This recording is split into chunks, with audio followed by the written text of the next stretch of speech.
I welcome you all to the webinar on copolymer analysis, and I will start directly without talking too much other things. I will just give a short introduction to as a kind of a warm-up to everybody, and then we go on. Okay, as you know, there is different ways to copolymerize polymers, and a polymer basically is nothing else than a polymer which contains at least two different repeating units. Here in our case, it's called A and B, which are chemically linked together. And it's important to understand the distribution of the repeating units within the polymer chains and among the polymer chain.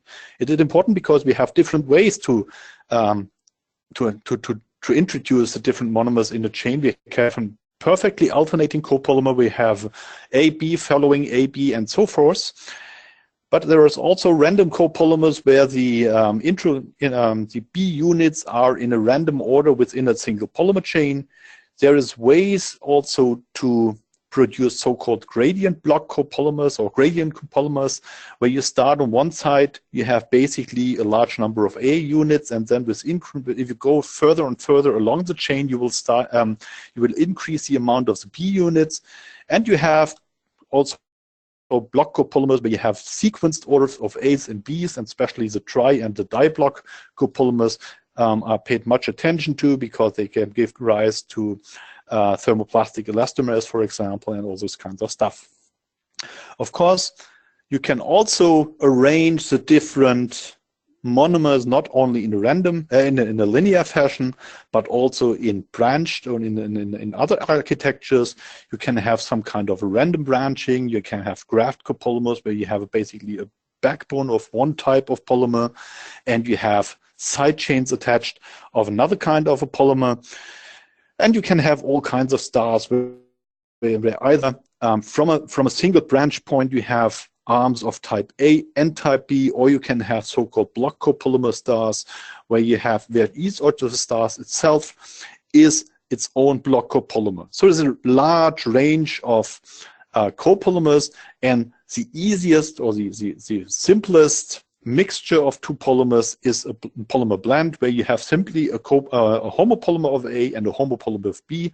This is apparently not a copolymer because the units are not in the same monomer, in the same polymer chain, but still blends are very often found in polymer chemistry, and so they are also need to understand how these polymer chains or how the samples are composed of how much A and how much B, and how the molar masses of both components are.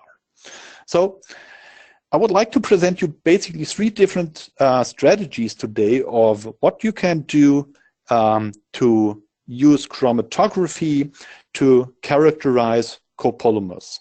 So first approach is what I will talk about is how can you investigate the compositional drift with elution volume in a GPC experiment. So in an experiment where you do a separation, not by the chemical composition directly, but where you perform a separation based on the size of the molecules. And that gives you some information about the chemical composition distribution, and also might give you some information about the molar mass of the copolymer. If you would like to use that, you can use our WinGPC software, and this is the copolymer module in it. Then there's another way of separating by chemical composition, and that is the case if you use liquid adsorption chromatography, especially gradient chromatography, where you have one or single detectors. And what you do here is you do not perform a separation by the size of the molecule, but a true separation by chemical composition. And that allows you to obtain a true chemical composition distribution of your polymer sample. Chemical composition distribution means you can assign the amount of a material having a certain composition as compared to the molar mass distribution, where you assign the fraction of polymers having a certain molar mass. Well, and the third way to analyze copolymers, and this is most probably the most accurate one, and the method which gains most information is an unbalanced analysis, where you do a multidimensional separation and fractionation, where you first perform a separation by one property, for example, the chemical composition, and then each fraction having a certain chemical composition, but which might be still heterogeneous in molar mass, might be analyzed in the second step inside the exclusion chromatography, so that you obtain a two-dimensional separation in one dimension composition, the other dimension molar mass, and that gives you most information about the sample at all. We go all through overall strategies, and you get some information how it works. Okay, first I would like to start with GPC. I said the first strategy I would like to talk about is a GPC strategy, where we would like to follow the chemical heterogeneity or the change in chemical heterogeneity with elution volume. And that means we first have GPC. And GPC is nothing else than the column chromatography, where you have a separation by the size of the molecules. We have here two different components in our polymer. We have green components of small molecules and blue components of larger molecules. If we inject that into our GPC column, and in the GPC column we have such a kind of stationary phase, basically a sponge-like structure with holes in it or with pores in it, and then the larger molecules or the small molecules first can enter each and every pore of the spherical of the pores inside the spherical particles, and so they can stay there for a couple of seconds or fraction of time and will elute a little bit later, because larger particles will not find as many pores where they can make a pause, for example, and wait a little bit. So the larger particles do not find enough pores and will be transported through the column in this direction faster than the small molecules. As a concept is shown here, that is the pores and the particles. And as the particles flow through the column, they will be separated based on the size and this and then they will elute at different retention times. That's the principle of GPC. Of course, you can determine molar mass distribution. The first information you get from GPC is a chromatogram. But what most of the people would like to know is not a chromatogram. They would like to determine molar masses. And that requires, in standard GPC, requires a calibration curve. So what you do is you take a set of calibration standards. Standards means polymers which hopefully are narrow distributed with molar mass. And they have different molar masses. We inject it into our GPC system and simply plot the retention time or elution volume as a function of the molar mass. So actually it's the other way around. Here you have your molar mass. Different molar masses elute at different retention times. And as I said before, larger molecules elute earlier than smaller ones. And if you have now this kind of a calibration curve, okay, you have your data points, you do a fit of the data with a polynomial or so, and then you have your calibration curve. If you now have an unknown sample where you would like to determine the molar mass of, then you have the chromatogram. And basically what you do is you slice your peak into a large number of fractions and you look, well, this fraction here, what is the molar mass for this fraction? You go to your calibration curve, you say, well, I'm here at 14 milliliters. So at 40 milliliters, I have a molar mass of, I don't know, what is it, 30,000 something. Yeah. And from there, you can determine molar mass averages, or by integrating basically across a complete chromatogram. And you can also determine what is called the molar mass distribution, so a representation of the fraction of polymer having a certain molar mass as a distribution curve. So that is the way GPC works in principle. It's quite easy, but what happens if we have now something else, if we have something like that? I should mention, go back to that, the calibration curve here is only depends on the materials that you use for the calibration. So we do a separation by size, and two polymers, for example, a PMMA and a polystyrene, having the same molar mass, do not elute necessarily at the same elution volume.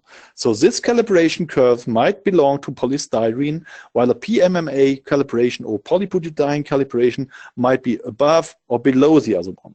So what we get out from GPC in the standard way is a so-called relative molecular weight only. But if you have a polystyrene calibration and you run polystyrenes, you get true molar masses. However, as I said, it's always relative to the calibration material that you applied. Okay, if we now have such a situation that we have a copolymer or a sample where there is a variation in the composition with with molar mass and therefore with solution volume, you might end up with a situation that you have the more red polymers being of low molar mass, and then you add something. You can remember that, for example, if I have a block copolymerization, I have here my initiating first block, and then I grow onto this first initiating block my second blue block, and as the molar mass of the second block increases, apparently the composition changes from pure red molecules over more or less blue or red molecules at the same roughly the same ratio to very highly blue molecules. And as I said, the calibration in GPC depends on the structure. So if you have here in the high molar mass blue, basically a very blue molecule, then you should use the calibration which is corresponding to the same chemistry as a blue sphere. So that is a blue calibration in my case. Well, at the other hand, you have red spheres, so you should use here at this point basically the calibration which is the same chemical composition as the red one. So, and the problem is, well, how do you treat that stuff in the middle? And especially, I don't know, I just, as you see, in a chromatogram, I simply have something like a detector voltage as a function of evolution volume. It tells me nothing about the chemical composition, and therefore I do not know directly which calibration curve should be applied at this elution volume. Should I apply the blue one or the red one or a mixture of both, or what is it that's going on? Okay, and the approach that we can use here, well, basically that means for this particular case, I would like to have something like a red calibration here and a blue calibration on the high molecular weight side, and in the interior between the blue and the black, I would have more or less an interpolation between the red and the blue curve. How can we do that? Well, let us suppose we have two detectors. One might be the RI detector, and in both cases we assume that the detector response is proportional to the concentration of the monomer type A or monomer 1, and it's proportional also to the concentration of the second component in each elution slice. And then we have, of course, something we call the response factors. So certain monomer units make a larger response in the RI at a given concentration than other polymers. So we have in the RI, it's basically what we see is the response, the weighted response, the concentration weighted response of the both components. The same is true if you use, for example, a UV detector. Well, the UV is simply the response coming from monomer type A plus a response coming from monomer type B. So what we can do, I don't want to go through the math, but if we have, we can determine from two different concentration detectors, we can calculate the composition, so the fraction of component 1 in this particular, at a particular slice, based on these two ratios, based on the two detector signals. And if we know the composition at a particular slice, like here at 70 mils, for example, and we have that we can read off the composition as a function of elution volume, since we have two detector signals, and now we can select the right calibration curve. Meaning, if I go to the high molar mass end, I would like to use the blue calibration curve, because here I have a high fraction of type 1, sorry for that, of type 1. So I would like to use the blue calibration curve. At this end, where I have only a low fraction of monomer 1 in the polymer, I would like to use this one. But still, since I know what is the composition at each position, I can do an interpolation between the two homo polymer calibration curves. So that looks a little bit strange. It might be a little complicated. We will go step by step through it. So what we do is we first have to establish two calibration curves. One calibration curve for each homopolymer. The second is we have to determine the response factors. These four numbers here, these four factors for each of the, so two response factors in the RI and two response factors in the UV. And then we can do our measurements, and then we analyze our copolymers. So what we first have to do, we establish calibration curves for both homopolymers. That is straightforward. I explained you how to run the calibration curves. You run a series of standards of type A, and you construct the calibration curve of type A. Then you run a series of standards of type B and do the second calibration curve, and you're done with that. So the next step is you have to determine the response factors. How do we do that? We weigh in both homopolymers in different concentrations. We perform a GPC measurement, and that we simply plot the concentration versus the area under the RI or the UV signal. And from the slope of the curve, we obtain the response factors. So what we do is we run a series of samples at different concentrations. And here we have, for example, what happens if we inject pure polystyrene in the UV. You see that's a nice straight line. If we run the polystyrene in the RI, we have also a nice straight line where you can determine, and the slope of these lines, the slopes, the area as a function of concentration gives you the response factors. For polybutadiene, for example, we have the RI line is here in green. So if we increase the concentration of the polybutadiene in that particular case, the RI signal goes up. Once more, that's homopolybutadiene. While in this particular case, if we inject more and more polybutadiene, basically there is no effect because the polybutadiene has no UV active groups, and that is why we basically get no signals. But as you can see, it's pretty straightforward to determine the calibration, the response factors from the slope, inject various concentrations, determine the areas, plot it, and from the slope you get the response factor. Now we have everything in our hand. We have two calibration curves and we have the response factors. Now we can analyze our sample. And then we simply use the two signals of our in that particular case, of our polymer. We have two concentration signals, and by a little bit of math, we can determine the comonomer concentrations A and B in each elution volume. So that means here in this part, we have a very high amount of comonomer A and a very tiny amount of comonomer B. And of course, if you add up the concentration of A and B, you can determine the total concentration. And if you have the total concentration and the amount of B, in that case, the green one, you can also determine the mass fraction of B at each elution volume. As you can see here, at the beginning of the chromatogram, we have a very low fraction of comonomer B, meaning a low mass fraction of B, a very low concentration transforms into low mass fraction.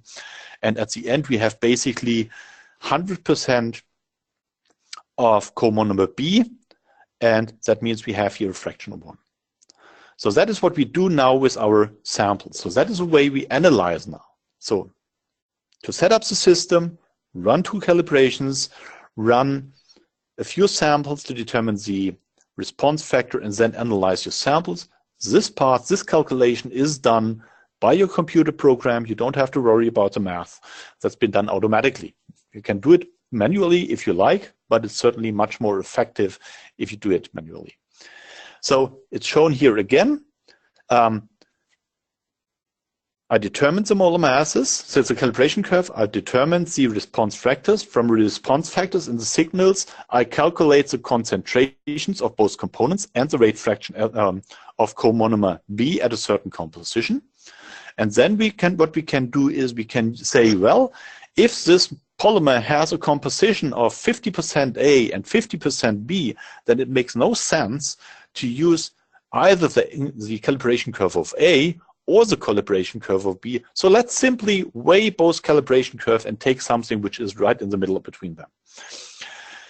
The same up here. If we go to this side where we have a high fraction of as one component, then you should use this calibration curve, and it's the other and the other one. So you interpolate between the two homopolymer calibration curves, and you do the interpolation by the composition of the polymer at each illusion volume.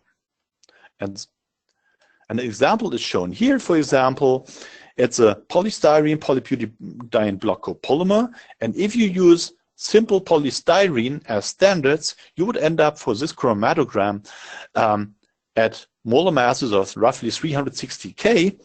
But if you do a proper characterization, because apparently the polystyrene overestimates the molar mass, if you do it in the right way with a dual detection GPC, then you learn that the molar mass is much lower. Yeah, it's only roughly 2/3 of the molar mass that are obtained from polystyrene. And the reason is that the polybutadiene takes up more space in the solution, so the sphere seems to be larger, and therefore you have less polymer, at a certain illusion volume. The sphere of the size of the polybutadiene is at a given molecular weight larger than the polystyrene at the same molar mass. And the second information is, and well, you obtain this by using the composition change, and there's an additional information you obtain. So you can see here in this particular case, we have at high molar masses, we have a certain higher fraction of polybutadiene, while at lower molar masses, you have a lower fraction of polybutadiene. Another example is shown here.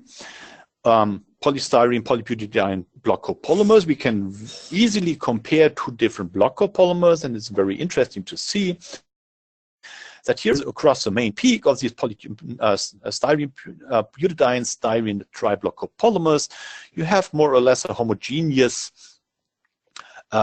composition. And although you have another peak here, our compositional analysis shows you, well, basically the composition here for the small peak at higher illusion volumes, meaning smaller molar masses, so is basically the same composition as the rest of the sample. That means most probably this is an AB block copolymer which has been formed, while these are coupled products. If you have an AB having a certain composition and you link it together with the ends, then the composition stays the same and you simply get an increase in the molecular weight. The other sample looks different. Well, again, you have here 1, 2, 3 peaks. And you can see again, well, we have this main peak, which is our tri-block, having a certain composition. We have here something else, which has the same chemical composition, has apparently a lower molar mass. So most probably this is again the diblock and the tri-block. And this fraction here is interesting to see. That has a very high fraction of styrene in it. That means that this seems to be the initiate, so that is a tri-block copolymer. You start with polystyrene, and there is a little bit of polystyrene has not reacted, has not reacted and is still in solution. So you have here a pure polystyrene, and there you have a block copolymer, and the block copolymer itself is composed of a tri-block and a diblock. So that is what you can learn from such a separation using two different GPC detectors. Well, we have done the separation by size. The problem with GPC is, or the drawback in GPC, or the limitation is, in terms of copolymer characterization, what happens if we have different molecules having all the same size, but different chemical composition, as in that, as shown here.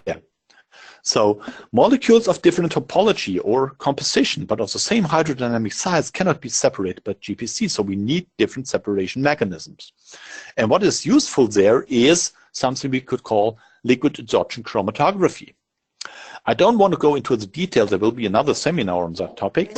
But what can be shown is that if you have a certain homopolymer or a certain copolymer of a given chemical composition, then in a gradient where you run from solvent A to a solvent B, and you have absorption of the polymer in solvent A, and you increase the amount of an desorbing liquid of the other solvent B, then you typically get such a molar mass dependence. So in a gradient chromatography, where you have not a single an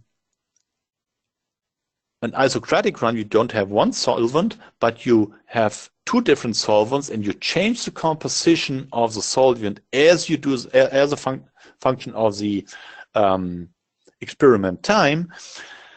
You will see that at low molar masses, yes, there is an influence of molar mass on the elution volume. But if you go to higher molar masses, then basically the influence of molar mass vanishes, and you get a nice separation, and all the and you can perform nice separations according to chemical composition, because the amount of the strong solvents that you have here will differ for different chemical polymer samples which differ in their chemical composition. So for example, a PMMA will elute here, but a polystyrene will elute much earlier. So that means at high molar masses, you can very easily perform, not very easily, but it's possible to separate based on the chemical composition alone. That is shown here in an example. This is a simple acetonitrile THF gradient, and a variety of different polymers were injected. So what you see here is at the beginning, you have the PMMA eluting, and what you use here is a C-adian stationary phase.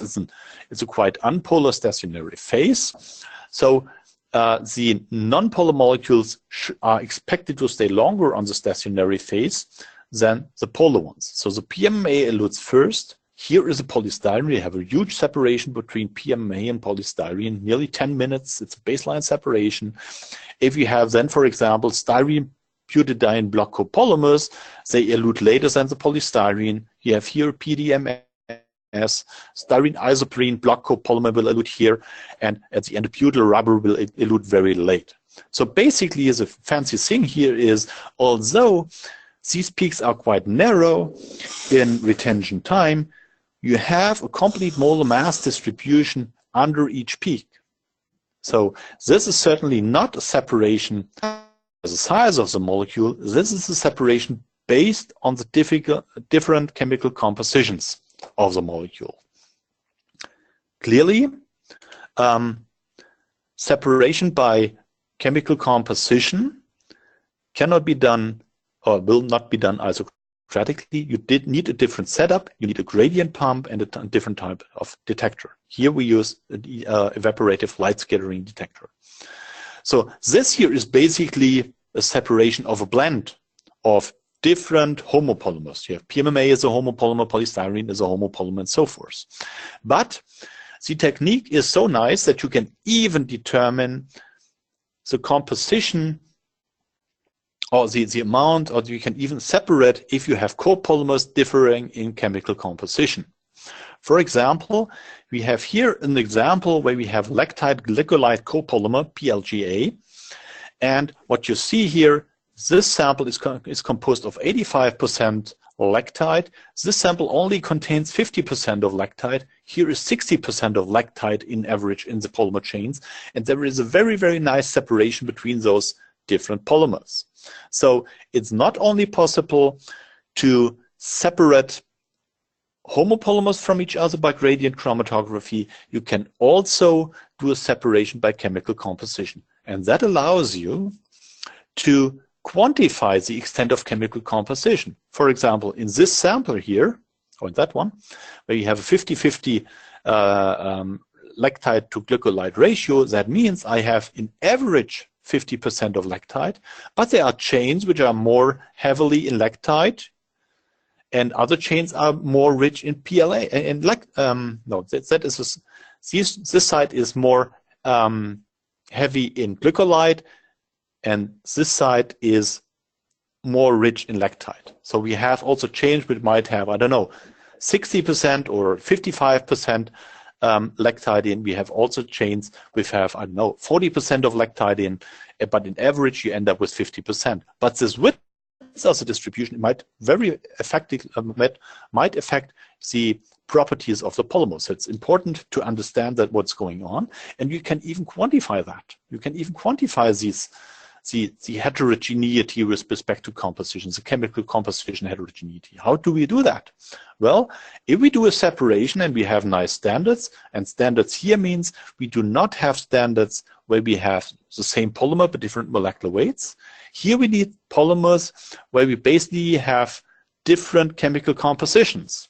So we have, I don't know, a 50% of glycolide here, 25% glycolide there, and so forth. So we run our standards, and what we determine is the dependence of the, in that case, glycolide ratio as a function of elution volume.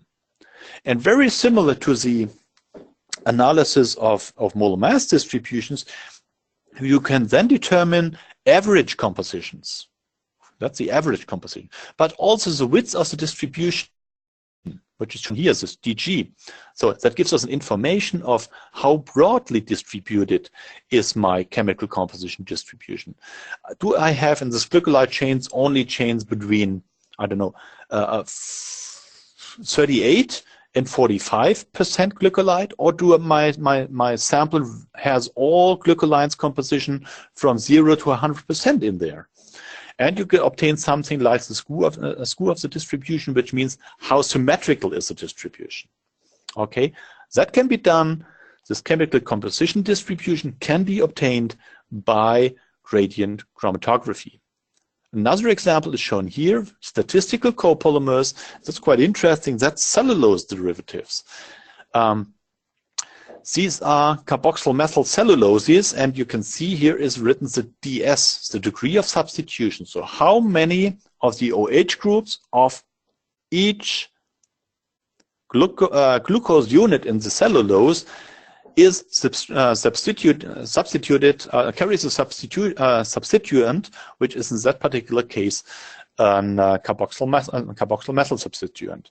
And you can see here, okay, this sample 95%, so basically every third OH group is substituted. And we have also, this sample has a very broad distribution. There is a low amount of substituents in general, but as you can see here, this is a very broad distribution. So this chain has not only the 49% of substituents, but also a degree of substitution of 0.95. So, and that is very interesting information.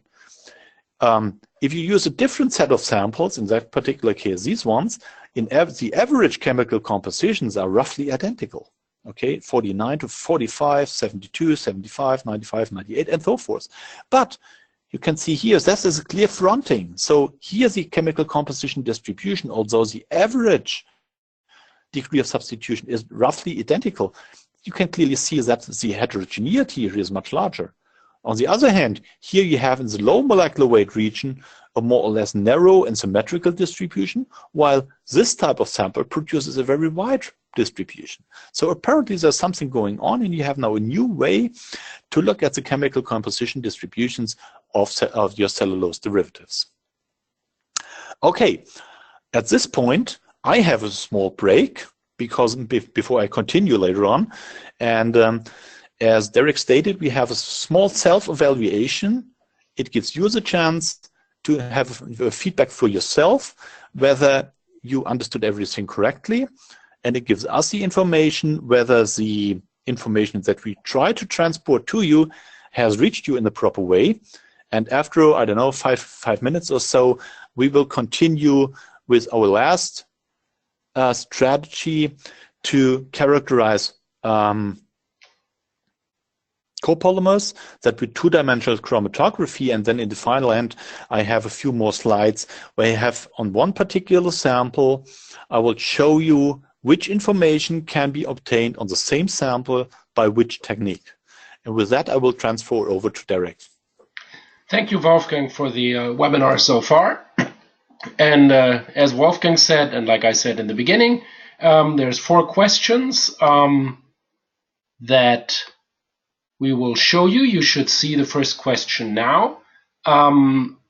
There is several right answers for those. So question number 1 is copolymer analysis using 2 concentration detectors yields information on the degree of branching, detects the changing copolymer composition with hydrodynamic size of linear polymers, detects changing copolymer composition with hydrodynamic size of branched copolymers, allows obtaining correct molar masses for a branched copolymer, and allows obtaining suitable estimates of molar masses on linear copolymers. I have to apologize for the abbreviated shortness of the answers, but we are limited, unfortunately, in terms of characters that we can display. So I will give you the elongated version again. Copolymer analysis using 2 concentration detectors yield information on the degree of branching. You can detect changing copolymer composition with hydrodynamic size for linear copolymers. You can detect changing copolymer composition with hydrodynamic size for branched copolymers. It allows for obtaining correct molar mass for a branched copolymer. And it allows to obtain suitable estimates of molar masses for linear copolymers. I know it's a lot to take in terms of answers. It's a lot of characters to see, so I'm going to have this one dangle for just a little bit to kind of try and see if we can get a representative slice of people looking at that.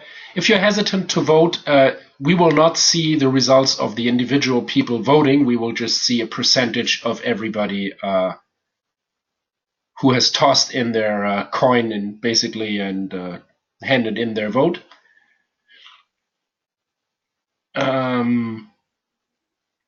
Let's see if we can get you up to at least 2/3 of the people.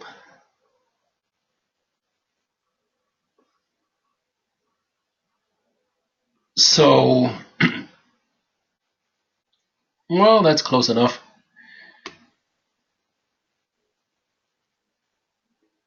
So those were your answers. And the correct answers are B, C, and E. You can detect the changing copolymer composition irrespective of whether the polymer is linear or branched. And you obviously can obtain suitable molar mass estimates for linear copolymers. It does not give you any information on the degree of branching. Added techniques like viscosity or light scattering would probably be best suited for that. And you cannot get correct molar masses for branched copolymers because you don't know anything about the degree of branching, and hence the ratio of, or the how the molecular weight changes or correlates with the size, and hence you cannot get information on a branched copolymer. On to question number 2. The molar mass characterization of copolymers is hampered by the fact that A, GPC SEC separates by size, B, copolymer composition has no influence on the elution volume, and C, standards for copolymers are broadly distributed in terms of the molar mass. You can select several answers on that as well. So again, molar mass characterization of copolymers is hampered by the fact that A, GPC SEC separates by size, the copolymer composition has no influence on the elution volume, and C, standards for copolymers are broad in their molar mass distribution.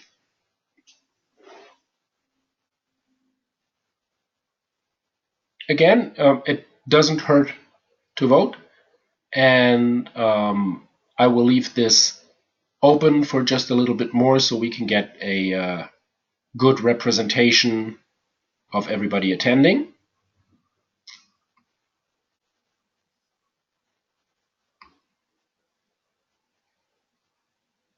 And here are your results. The correct answer, and the only correct answer, is A, GPC SEC separates by size. Because the problem is, obviously, if you have a different or if the copolymer composition varies, the size and solution may vary, and hence this is basically your biggest problem or drawback. Obviously, like I just stated, the copolymer composition has an influence on the elution volume, and there are narrow distributed standards available, but the problem with that is you have to make sure that either you have a strictly alternating copolymer, so there's not a whole lot of copolymers available for, let's say, copolymer characterization as such. If you have the homopolymers, and they usually are narrow, but for copolymers the problem is not necessarily the broadness of the distribution, but the let's say chemistry or alternation or the composition of the copolymer. On to question, oops, that was the wrong one. On to question number 3. Gradient chromatography allows separation by chemical composition, shows a strong molar mass dependence at high molar masses, shows a strong molar mass dependence at low molar masses.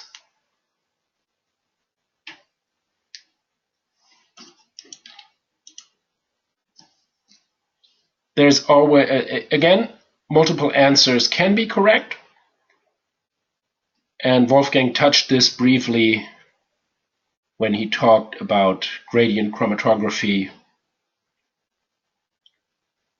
So gradient chromatography, A, allows separating by chemical composition, B, shows a strong molar mass dependence at high molar masses, or C, shows a strong molar mass dependence at low molar masses.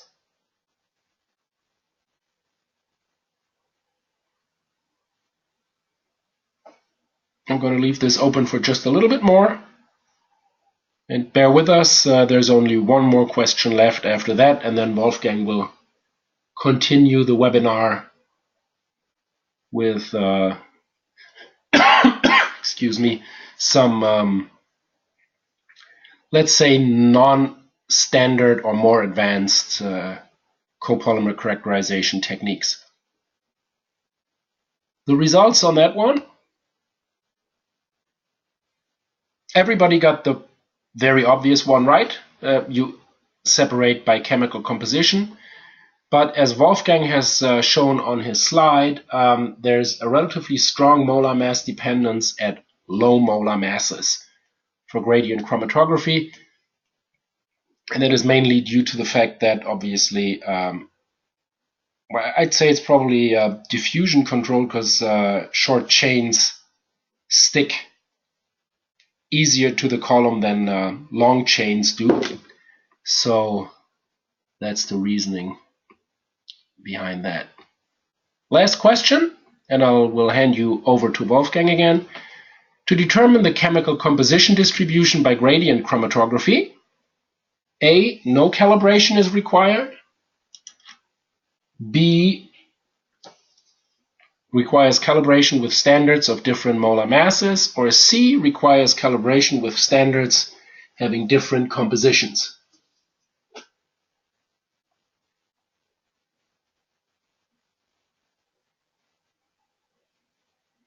Obviously, while we allow several answers, there can only be one that's either right or wrong.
Erik, dein Ton ist weg.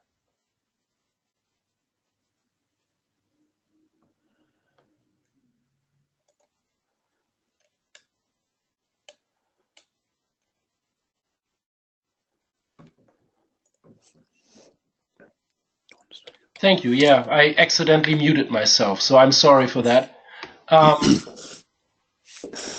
Obviously, the right answer is you require calibration with standards having a different composition, so you can link the difference in composition to an elution volume on your chromatogram. And with those answers, I now will close the polls and hand you back over to Wolfgang. Okay, thank you, Derek. I just want to take the last minutes for a little bit on two-dimensional polymer separations and also some examples.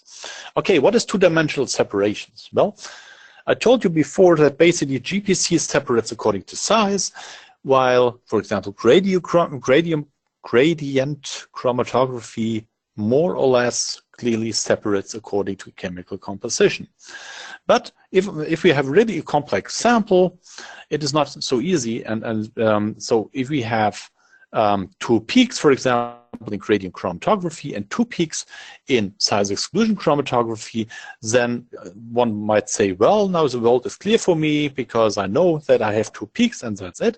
But that's actually not the case. As you can see here, you can have different product distributions. For example, this peak in GPC might correspond to the first peak in the second dimension, in the gradient chromatography, and the second peak in GPC might correspond to the second peak in gradient chromatography. But you can have it the other way around. You can have even three components, and you would not detect that. If you have just gradient chromatography and size exclusion chromatography, or you can have even four peaks or something like that. What does it mean? That means a single chromatography does not reveal the complex, in complex samples, the truth about the complexity of the sample. And even if I have two runs, a GPC run and a gradient run, I might get two chromatograms, but still I don't know the whole answer on how heterogeneous is my product. What I would like to know is actually which of the peaks here in the GPC corresponds to which peak in the GPC, or are there more peaks? And how can we perform that kind of a separation task? So what we would like to see is if I have a very complex sample which varies, for example, in chemical composition and in molar mass, as indicated here by the length of the different chains. So the length is something like molar mass, while the color is, of course, something like chemical composition. Then I would like to separate them, and I have shown you that if I perform a separation by size, I get something like that. Well, I have them separated by size, but although I have a separation by size, I still have co-elution of all these different kinds of species which differ in their chemical composition. On the other hand, if I perform a separation by composition, having nice separation of the red ones and the blue ones and the other ones, then I have in each fraction in gradient chromatography, you lose the information about molar mass at high molar masses. So you have a fraction which is heterogeneous in molar mass. So the idea behind is what happens if we first do a separation, for example, by chemical composition, having now a red fraction, and inject that now into in a second dimension, into a second chromatographic system, a GPC system, and this fraction should fall apart into different species, and it's a different individual species. Then I take this fraction, which is, I don't know, 20% in blue, and then I get the molar mass distribution of the 20% blue fraction, and so forth. So, yeah, that is the idea behind the idea of two-dimensional chromatography. Well, how can we do that? Well, the setup of 2DLC is as following.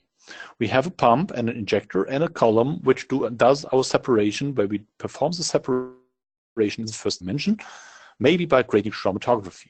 So at each time we have a fraction coming out which is homogeneous in chemical composition but heterogeneous in molar mass.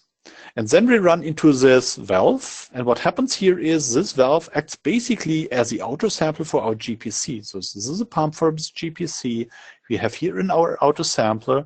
And then we inject the fraction coming out from the first dimension, which is homogeneous now in chemical composition, into the GPC, and we do the separation by size of the molecules. And then we get a series of chromatograms, each chromatogram representing the size exclusion chromatogram of a more or less homogeneous species, homogeneous in terms of chemical composition. And if we put the things together, we get these very nice plots. Okay, so the heart of the stuff is this transfer valve. How does it work? Well, I come here from my first dimension separation, and what we have is basically two loops. And what comes out here is we fill now, coming from the first dimension separation with our first fraction, we fill this red loop presently.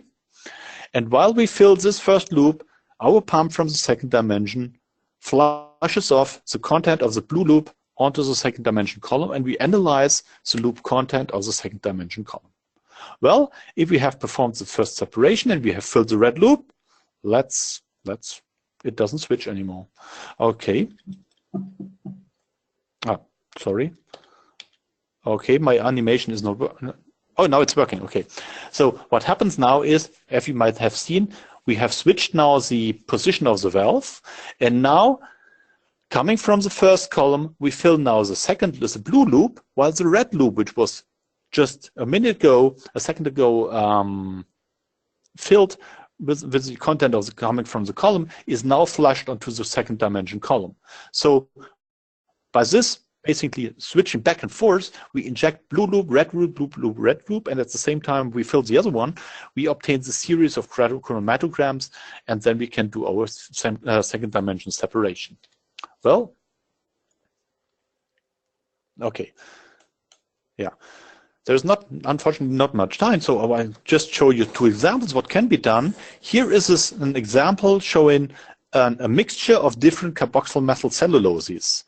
These celluloses differ in their, well, these two samples here have roughly the same degree of substitution, meaning something for those not familiar with cellulose derivatives. This is something like chemical composition, okay, this DS. But these two samples have roughly the same composition, but they differ heavily in molar mass. And then we have another sample which has more or less the same molar mass as this one, but which is different in their chemical composition. And what you clearly see is we have three nice peaks. And if you would just look at a GPC run where you do a separation by size, which is transferred here into molar mass, you have a coevolution of these two species. Both have roughly the same size, and you would not see, these would appear as a single peak in the GPC. In the other case, if you would like to do separation by gradient chromatography in this dimension, you have a coevolution of these two species. So here would see two peaks, here you would see two peaks, and then we would assume, well, this is exactly two components, which is not true because apparently these are three different components. So that shows you the potential of a two-dimensional separation.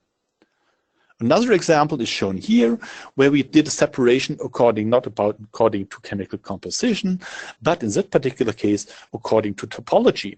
So what we have here is a highly branched polyester and a linear polyester blended together, and by two-dimensional chromatography, you are able to separate them into two different fractions.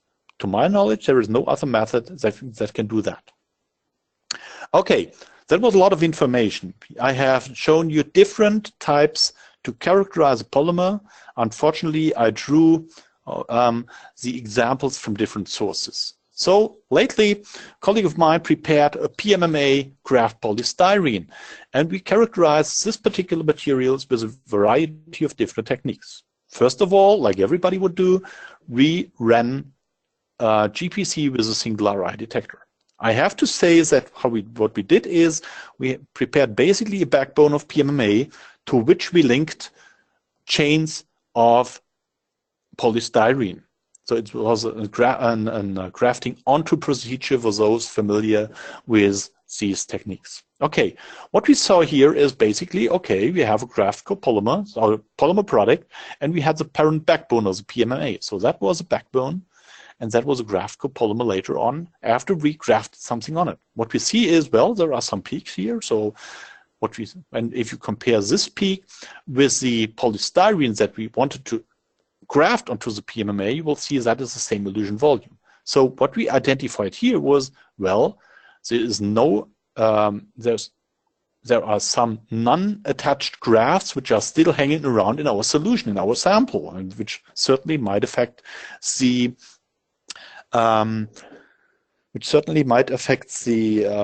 properties of the polymer. What we don't see is, well, is there any parent backbone left? Is there ungrafted PMMA or not? That is something we cannot do. So, okay, our eye detection only shows you something, but, well, the extent of information is not too high, unfortunately. Then we used GPC with dual detection. So remember, that was the first technique I showed you. You use two concentration detectors. You determine the composition in each elution volume, and that is shown here. We show you here the two detector signals, UV and RI in this fraction, and from there, by the two detector setups that or approach that I showed you, I calculated the polystyrene fraction at each elution volume. And you see here, well, this tiny peaks, which has very high polystyrene fraction. So this is roughly 100% polystyrene, as explained before. These are non-grafted chains. Then we have here something which apparently has only 80% of polystyrene. And then we see something interesting. Across this large and broad peak here, we have a significant change in the polystyrene fraction going from roughly 60% down to approximately 20%.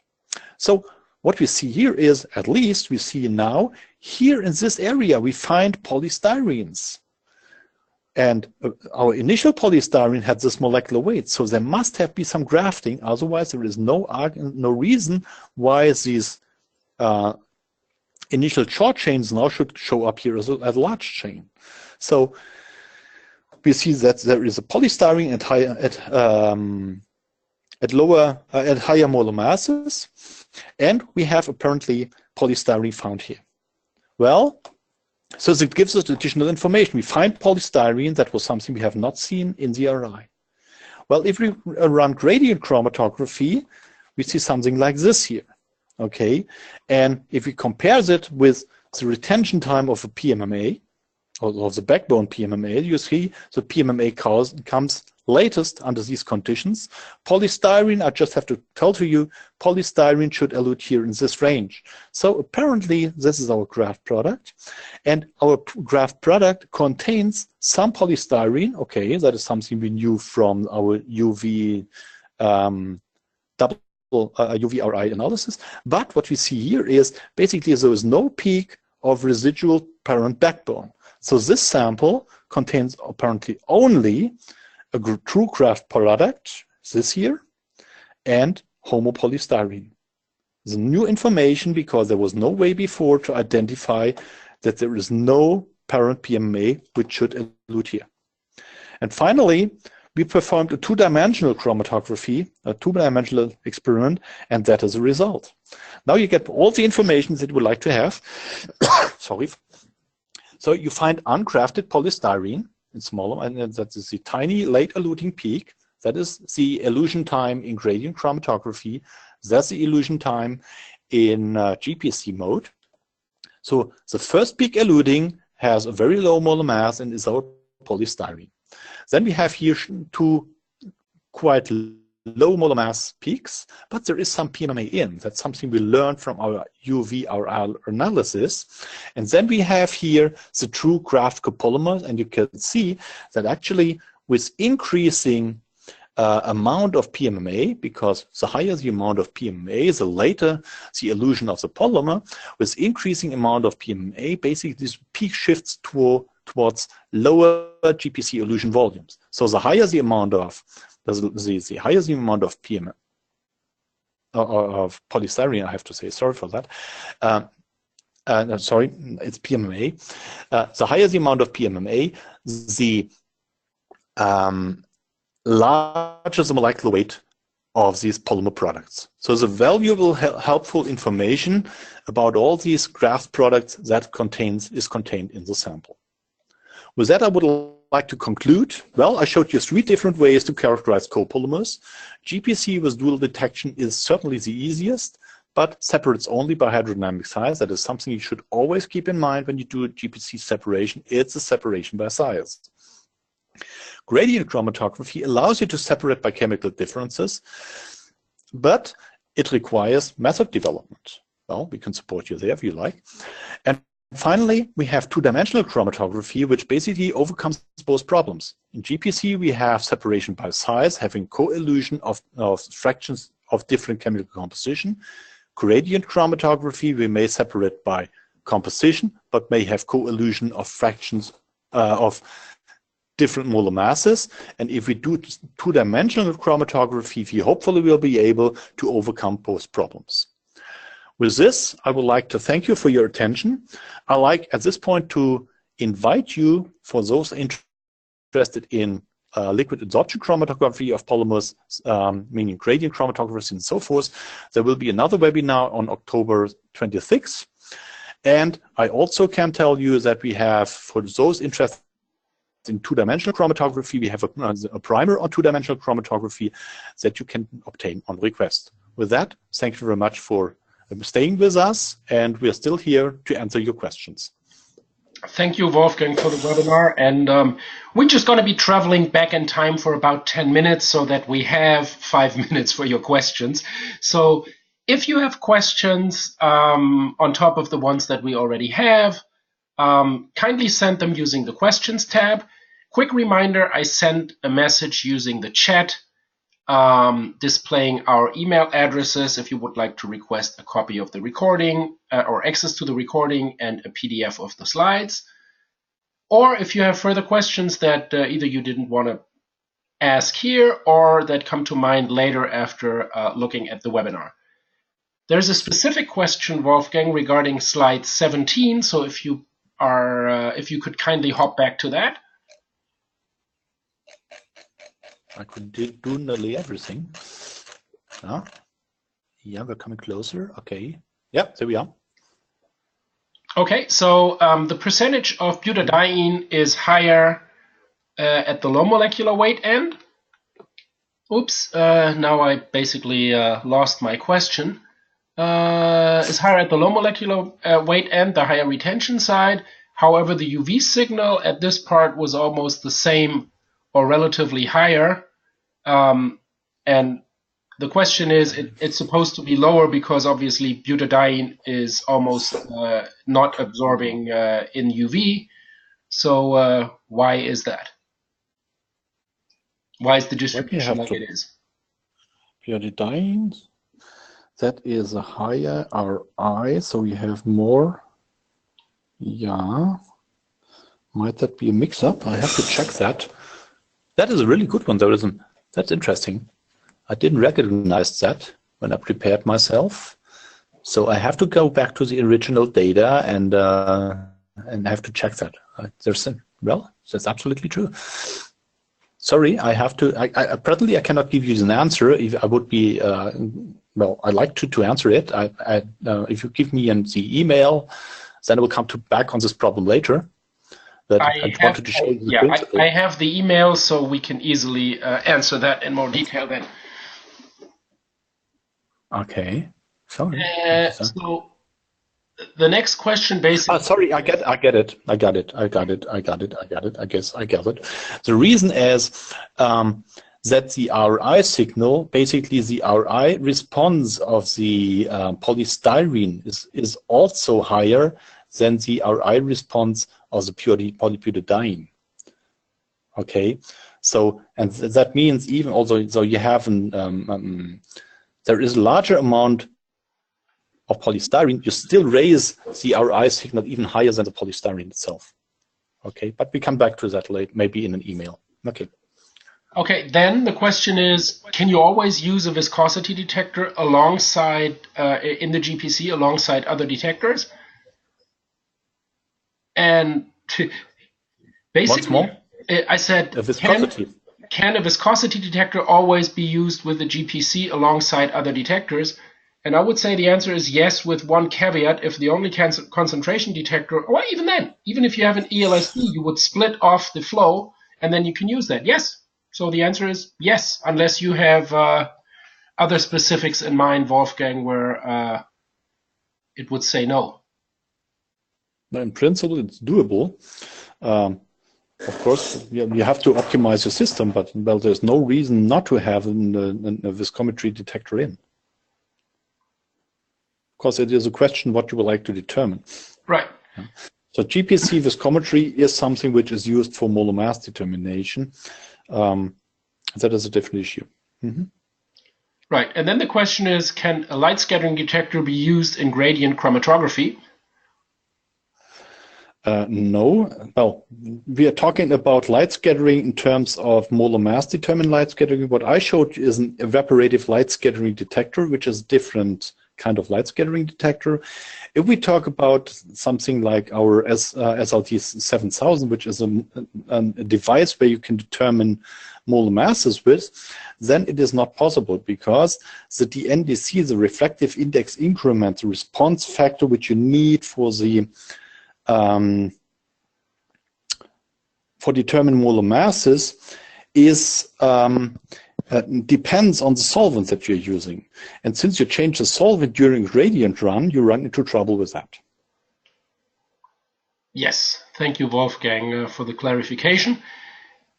And yeah, why not? One last question that I have here is, what do we think about identification of the content of the polymer or the copolymer composition by coupling it with FTIR?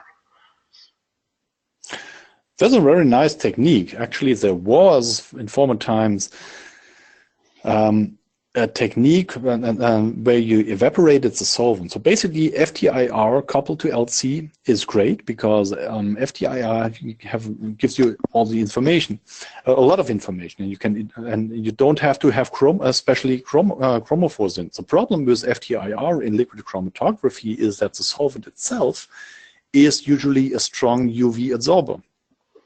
And the technique that has been used before and which comes now back to the market, hopefully, is a technique where you evaporate the solvent as it flows out of the chromatographic column, and you deposit your polymeric fraction on a disk, and then you can take the disk, go to your FTIR spectrometer, and run an FTIR spectrum.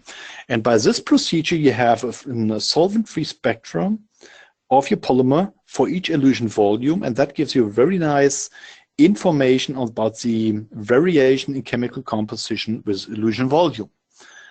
But you have to be careful at one end as to which chromatographic technique you are detaching it. But it's the same with all other techniques. If you have GPC and you have a blend which perfectly has the same, where both components have perfectly the same elution profile in GPC, you would detect an average composition also by the FTIR. But you would not detect that this is a blend. You would assume that this is a 50-50 or a copolymer which is homogeneous in chemical composition. So certainly GPC FTIR or LC FTIR is a great technique, but you have to understand the background. You have to understand what is the separation that is in front of it. Yes, thank you, Wolfgang. And with this, I think we're concluding the webinar. I would like to thank Wolfgang again for this very insightful presentation, and I would like to thank all of you for joining. Remember, the next webinar, I think, is in June, July, I think, something like that, but you will, all of you who are registered in our database will be getting a reminder email for that. And with that, it's thank you very much from Amherst, Massachusetts. Good day, good morning, good night, wherever in the world you are. And I leave the last words to Wolfgang. Okay, also from my side, thank you very much for staying with us, even if we have a little bit longer than expected before. I hope you enjoy your working day if you are in the States and you have to work. And the other guys here in Europe, I hope, well, you have a nice evening. Bye-bye.